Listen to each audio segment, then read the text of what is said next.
FIA immigration ने Australia में सियासी पनाह हासिल करने की कोशिश नाकाम बनाते हुए मशकूक मुसाफिर को ऑफलोड कर दिया है, जबकि मुलजिम के फ़ोन से ऑस्ट्रेलिया में सियासी पनाह के साथ हमजिन्स परस्ती का मवाद भी मिला है।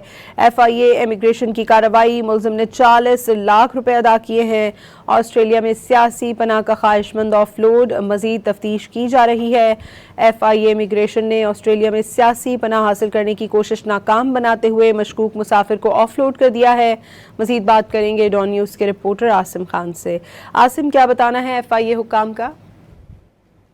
ये FIA इमिग्रेशन ने श्रीलंका जाने वाले एक मशकूक मुसाफिर को ऑफलोड करके मजीद कार्रवाई के लिए FIA HHEC के हवाले किया है। इस हवाले से बताना है कि इब्तदाई जांच के दौरान मुसाफिर ने इंकशाफ किया कि वो 2019 में ईरान के रास्ते भी एक कोशिश कर चुका है, जबकि 2 दफा डिपोर्ट हो चुका है। जबकि इस पर जो है हम जिन्स परस्ती का जो है मवाद भी इसके मोबाइल से बरामद किया गया है, जिसके लिए ऑस्ट्रेलवी शहरी जो है पाकिस्तान भी आ चुका है और ये उससे मुलाकात भी कर चुका है। तमाम जो है इस मिलने वाले मवाद के खिलाफ ACC के जो डिप्टी डायरेक्टर हैं फहद, वो जो है इस वाक़े की तफ्तीश कर रहे हैं। बहुत शुक्रिया आसिम खान आपका।